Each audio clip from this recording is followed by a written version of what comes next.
Usé du rapport de force pour se faire entendre par sa hiérarchie, les mots viennent du syndicat Force ouvrière du conseil départemental, excédé des conditions de travail qu'il qualifie de catastrophiques. En ligne de mire, un management défini comme méprisant.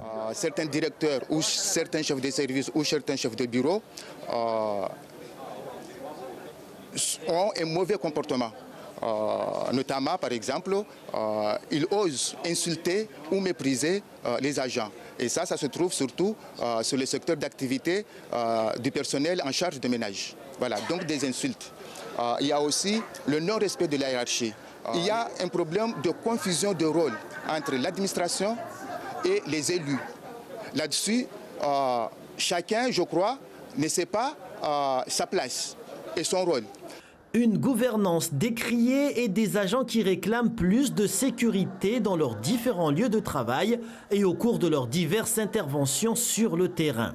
Dans ce contexte, nombreux sont ceux qui disent exercer non sans crainte. Mais nous, en tant qu'agents, l'employeur a l'obligation de nous protéger. Nous ne pouvons pas aller au travail avec la peur, on dit la peur au ventre, être agressé. Être accidentés. Il y en a aujourd'hui qui sont devenus malades professionnels. On nous vole nos matériels. Donc aujourd'hui, nous voulons que les règles soient claires. Il y a une instance qui s'appelle CHCT.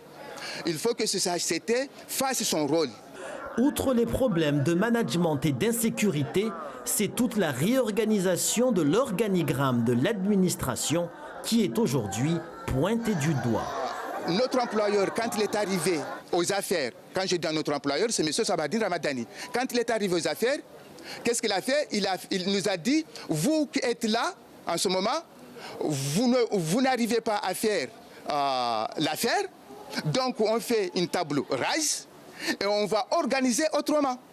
Et aujourd'hui, cette nouvelle organisation, on peut dire que c'est voué à un échec. C'est un échec total. Parce que les agents qui ont remplacé les anciens ne sont pas meilleurs que ceux que les anciens. Une panoplie de plaintes et de revendications qui ont conduit le conseil départemental vers des négociations avec les représentants des salariés pour tenter de trouver un terrain d'entente dans ce conflit.